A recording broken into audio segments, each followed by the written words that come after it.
busy po ako mag-prepare ng ano. Kasi nakaluto na ako para po ito sa anak ng amo ko.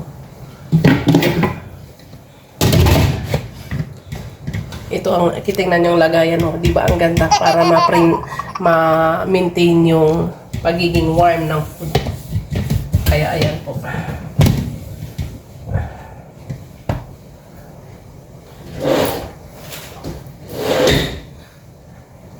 So, luto na yung aking saluna.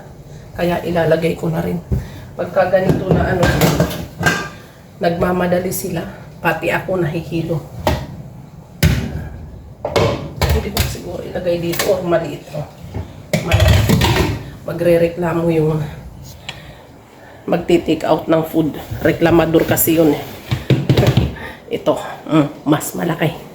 Tingnan ko lang. So, ayan. Naluto na yung aking saluna. Ayan. As in. Kumukulo pa. Ilalagay ko na siya dito.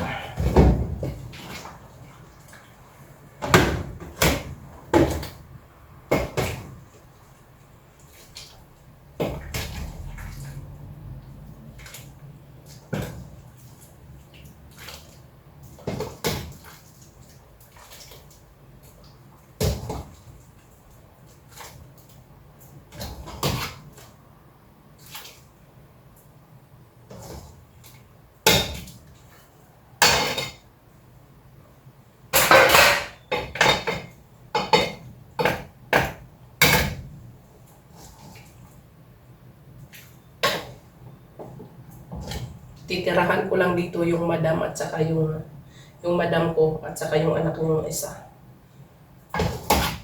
Yung the rest kanila na.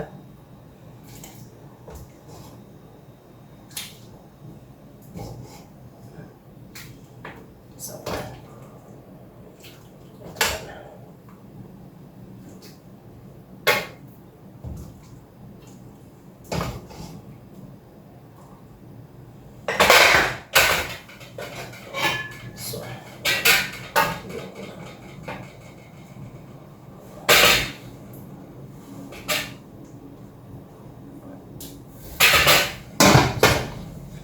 So, ito para sa kanila. Ay, ganyan po. Dadaanan na lang po nila yan. Hindi na ako naggawa ng fresh salad. Bahala sila sa buhay nila. Ngayon naman, para naman sa aking mga tunay na amo.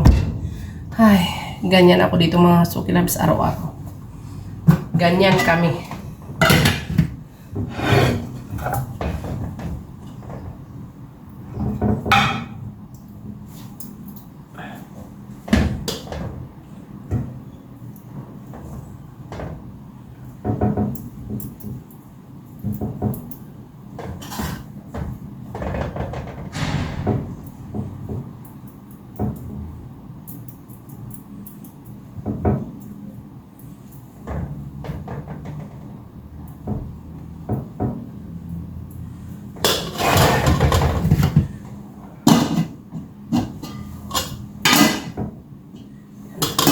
Ang mga amo ko, kumakain po talaga sila ng rice. Hindi sila katulad ng ibang Arabo na ayaw nila ng rice. Yung kubas lang po talaga. Pero ito sila, madalas sila sa rice. Pero yung rice po nila dito, yung mahahaba ang butil. Yan, yung basmati rice. Yun po ang rice nila. So, ito na. Sana.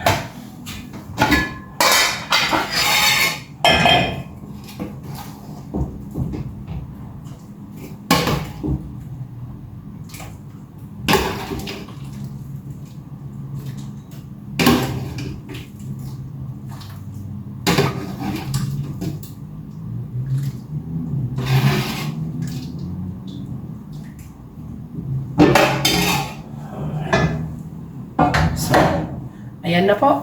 Serve ko na dun. Bawal kasi makita ang mga bossing ko. Thank you for watching mga Suki Loves.